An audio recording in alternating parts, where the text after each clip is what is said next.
Class 10 mathematics का chapter number 1 है real numbers.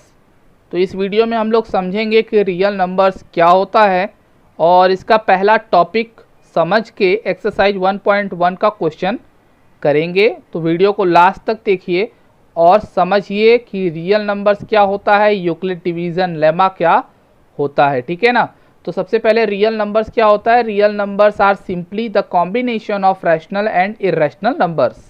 बताया गया है कि रियल नंबर्स जो होता है वो रैशनल नंबर और इरेशनल नंबर का कॉम्बिनेशन होता है। तो रैशनल नंबर उसे कहते हैं जिसे p बाई क्यू के फॉर्म में लिखा जा सके, और p और q वो इंटीजर्स हो सकते हैं, यानी डेसिमल में नहीं होना चाहिए, और q जो है ज़ीरो के इक्वल नहीं होना चाहिए, क्योंकि डिनोमिनेटर में ज़ीरो आएगा तो वो अनडिफाइंड वैल्यू कहलाती है।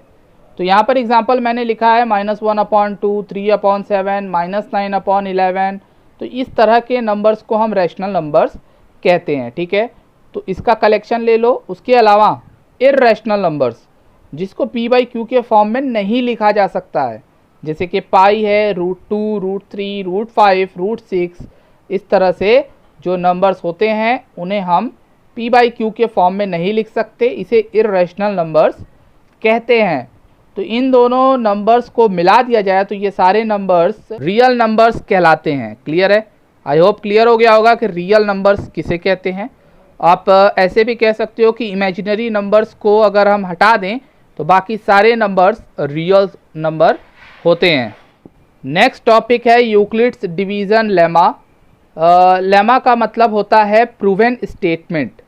लेमा मीन्स होता है प्रूवन स्टेटमेंट, यानी ऐसी कोई स्टेटमेंट जो हर एक जगह पर ट्रू हो और प्रूवन हो। क्लियर है? अब यहाँ पर यूक्लिड नाम के मैथमेटिशियन ने एक प्रूवन स्टेटमेंट दिया है डिवीज़न पर। लिखा हुआ है given positive integers a and b, यानी दो इंटीजर्स ले लीजिए जिसमें a और b दोनों के दोनों पॉजिटिव इंटीजर है, जिसमें a जो है b से बड़ा है। जब उन्हें हम डिवाइड करेंगे तो हमें दो इंटीजर्स मिलेंगे q और r। ठीक है ना। आपने छोटे क्लासेस में पढ़ा होगा, दो नंबर को डिवाइड करने पे एक आंसर आता है, उसे हम कोशेंट कहते हैं, और कभी कभी डिवाइड करने पे नंबर्स बच जाता है, उसे हम रिमाइंडर कहते हैं। कभी कभी नहीं भी बचता है तो उसमें रिमाइंडर कितना हो जाता है, 0। तो वो दो यूनिक इंटीजर्स हमें मिलते हैं, उसे हम अगर कंबाइन करके लिखें तो a = bq + r होता है, जो आपने बचपन में पढ़ा होगा। डिवाइडेंड = डिवीज़र × कोशेंट + रिमाइंडर, वो यहीं से आता है। ठीक है, और जिसमें r जो है यानी रिमाइंडर जो है वो 0 से बड़ा या उसके बराबर हो सकता है। 0 भी आता है ना, जब रिमाइंडर ना बचे तो रिमाइंडर कितना होता है, 0। और मैक्सिमम कहाँ तक जा सकता है, b से छोटा ही होगा। अगर b के बराबर आएगा तो b से तो डिवाइड हो जाएगा, है कि नहीं। तो b से हमेशा छोटा होता है। तो ये यूक्लिड डिवीज़न लेमा है, एक तरह का थ्योरम है और एक प्रूवन स्टेटमेंट है जो आप बचपन से पढ़ते चले आ रहे हो। क्लियर है? नेक्स्ट चीज़ है यूक्लिड्स डिवीज़न एल्गोरिदम। अब ये क्या होता है, ये एक series of well defined steps होता है। यानी अगर हम यूक्लिड डिवीज़न लेमा, जो कि एक प्रूवन स्टेटमेंट है, एक थ्योरम है, अगर उसको स्टेप बाय स्टेप यूज़ करते हैं उसे हम कहेंगे यूक्लिड डिवीज़न एल्गोरिदम। ठीक है ना। ये लेमा पर बेस्ड होता है, जैसा कि मैंने यहाँ पर लिखा हुआ है, Euclid's division algorithm is based on this lemma. ये इसी प्रूवन स्टेटमेंट के अकॉर्डिंग होता है, जिसमें कई सारे स्टेप्स होते हैं उसको सॉल्व करने के लिए, किसी भी प्रॉब्लम को सॉल्व करने के लिए। तो दोनों में फ़र्क समझ में आ गया होगा। यूक्लिड डिवीज़न लेमा जो होता है एक थ्योरम है, एक प्रूवन स्टेटमेंट है जो हर जगह ट्रू होगा, और जबकि एल्गोरिदम एक प्रोसीजर होता है किसी भी क्वेश्चन को सॉल्व करने के लिए उस लेमा का यूज़ करके। क्लियर है? यूक्लिड डिवीज़न एल्गोरिदम को समझ लेते हैं जिससे कि हम क्वेश्चन सॉल्व करेंगे। सबसे पहले हम यूक्लिड डिवीज़न लेमा, जो कि एक प्रूवन स्टेटमेंट है, इसको अप्लाई करेंगे, जिसमें हमें दो नंबर, ऑब्वियस सी बात है कि दिया रहेगा, उसमें हम डिवाइड करेंगे तो q और r अपने आप मिल जाएगा। अब उसमें कंडीशन है, कंडीशन ये है कि अगर r 0 आ जाता है यानी रिमाइंडर 0 आ जाता है तो वहाँ पर जो b होगा वो HCF होगा, ठीक है ना।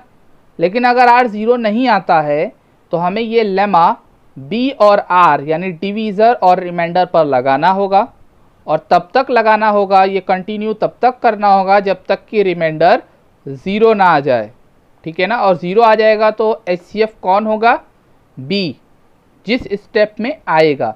एक्चुअल में आपने लॉन्ग डिवीज़न मेथड से HCF फाइंड आउट करना सीखा होगा, उसी चीज़ को यहाँ पर हमें अप्लाई करना है, इसको स्टेटमेंट में लिखना है और उस तरीके से सॉल्व करना है। तो आइए एक्सरसाइज 1.1 का पहला क्वेश्चन इसी मेथड से सॉल्व करते हैं। NCERT एक्सरसाइज 1.1 का पहला क्वेश्चन है, use Euclid's division algorithm to find the HCF of 135 and 225। अब यहाँ बोला गया है कि हमें एल्गोरिदम का यूज़ करना है।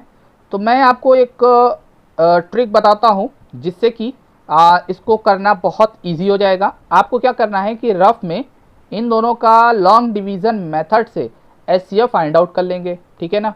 तो आप लोग टेस्ट कॉपी में पीछे करिएगा, लेकिन मैं यहाँ पर आपको करके दिखा देता हूँ कि लॉन्ग डिवीज़न मेथड जिनको अगर नहीं आता है वो जान लें कि कैसे होता है। ये हमने यहाँ पर A ले लिया, जो बड़ा नंबर रहता है उसको A ले लेते हैं और जो छोटा नंबर रहता है उसको B ले लेते हैं, ठीक है।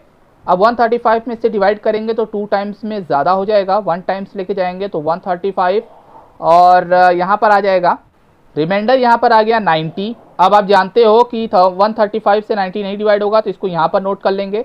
तो देखिए यही चीज़ यहाँ पे लेमा में बताया गया था एल्गोरिदम में कि जब रिमाइंडर 0 ना आए तो B और R पर इस लेमा को बार बार यूज़ करिए, ठीक है ना। अब 90 से इसमें डिवाइड करेंगे तो 91 या 90 जाएगा और यहाँ रिमाइंडर बचेगा 45।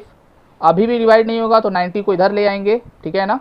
और 45 2 जा आ गया यहाँ पर 90, यानी 3 स्टेप्स में सॉल्व हुआ है। तो यानी ये लेमा हमें यहाँ पर 3 स्टेप्स में लगाना है। तो सबसे पहले यहाँ लिखेंगे अप्लाई यूक्लिड्स डिवीज़न लेमा।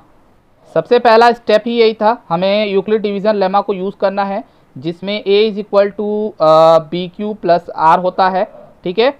अब हमें यहाँ पर A पता है, B पता है, ठीक है ना। तो A है आपका 225 और B है 135। अगर आप यहाँ पे क्वोशंट देखो तो वो है 1 मल्टीप्लाई 1 और रिमाइंडर कितना आया है 90। तो आप यहाँ पर देख सकते हो कि ये रिमाइंडर है और रिमाइंडर आपका 0 नहीं आया है। तो आप यहाँ पे क्या लिखोगे, here R is not equal to 0, ठीक है ना। अब 0 नहीं आया है तो इसको एक स्टेप फॉरवर्ड लाना पड़ेगा जिसमें हम B और R पर लगाएंगे, ठीक है ना। तो देखिए यहाँ B ये है और R ये है ना। तो अब जो है A की जगह पे ये आ गया है यानी 135, ठीक है, और B की जगह पे ये आ गया है 90 और अब क्वोशंट कितना आ रहा है 1 प्लस R अब आ गया है आपका 45, ठीक है ना। यहाँ पर भी आप देखोगे तो R जो है आपका 0 के इक्वल नहीं आया। अब अगले स्टेप में हम सॉल्व करेंगे तो अब A की जगह कितना आ गया 90, तो यहाँ पर 90 लिखेंगे। B की जगह पे 45 मल्टीप्लाई क्वोशंट है आपका 2 और यहाँ पर रिमाइंडर है 0, तो यहाँ लिखेंगे here R is equal to 0, so B is equal to 45 which is the HCF of 135 and 225। I hope ये क्वेश्चन समझ में आ गया होगा। मैंने क्या किया, सबसे पहले रफ में लॉन्ग डिवीज़न मेथड कर लिया जिसमें ये A है, ये B है, ये Q है और ये R है, ठीक है ना। अब ये एक स्टेप में सॉल्व नहीं हुआ है तो यहाँ पर लिख देंगे here R is not equal to 0। Algorithm भी यही कहता है कि जब तक R 0 ना आ जाए इसको अप्लाई करते रहो। तो फिर हमने क्या किया, इसको A ले लिया, इसको B और ये है Q, ये R। अभी भी सॉल्व नहीं हुआ तो फिर ये A हो गया, ये B हो गया, ये Q हो गया और फाइनली जो है R कितना आ गया 0। और जहाँ पर R 0 आएगा उसका जो B होगा वही HCF होगा, ठीक है ना। तो इसी तरीके से नेक्स्ट क्वेश्चन भी करेंगे। सेकेंड क्वेश्चन है 196 एंड 38,220। इसमें बड़े वाले नंबर को A ले लिया गया है और छोटे वाले नंबर को B। उसके बाद रफ में मैंने क्या किया, लॉन्ग डिवीज़न मेथड से इसको सॉल्व कर लिया, इसका HCF फाइंड आउट कर लिया जो कि है 196। अब हम अप्लाई करेंगे यूक्लिड्स डिवीज़न लेमा जो कि क्या होता है, A is equal to BQ plus R। A यहाँ पर है 38,220 इज इक्वल टू B है आपका 196 मल्टीप्लाई Q है 195 और फाइनली जो यहाँ पर R आया है वो है आपका 0। तो पहले ही स्टेप में यहाँ पर R क्या आ गया आपका 0, तो आप क्या लिखेंगे? So B is equal to 196 which is HCF of 196 and 38,220। Similar question है, यहाँ पर बड़े वाले नंबर को A ले लिया गया, छोटे को B। लॉन्ग डिवीजन मेथड से यहाँ सॉल्व कर लिया गया है। यहाँ पर देखने से पता चल रहा है कि 3 स्टेप्स में सॉल्व हुआ है, ठीक है ना। तो 3 स्टेप्स में लिखेंगे। फर्स्ट ऑफ ऑल यहाँ पर A जो है 867 है, तो ये आ जाएगा 867 is equal to 255 multiply 3 plus R कितना है 102। तो आप यहाँ पे क्या मेंशन करोगे? Here R is not equal to 0। तो वापस से A यहाँ पर अगले स्टेप में चले जाएंगे, तो A जो है 255 है, B जो है 102 है, मल्टीप्लाई Q है आपका 2 प्लस रिमाइंडर कितना है 51। यहाँ पर भी जो है आपका R जो है 0 नहीं आया, तो अगले स्टेप में जाएंगे। अब A जो है 102 है इज इक्वल टू B है 51 मल्टीप्लाई कोशेंट यानी 2 और फाइनली जो है रिमाइंडर कितना आ गया 0। तो अगर 0 आ गया है तो आप यहाँ बोल सकते हो कि B is equal to 51 is equal to HCF of 867 and 255। I hope आपको इस वीडियो में बताए गए टॉपिक्स समझ में आए होंगे और ये फर्स्ट क्वेश्चन भी समझ आ गया होगा। चैनल को सब्सक्राइब कर लीजिए, नेक्स्ट क्वेश्चन जल्द ही आएगा।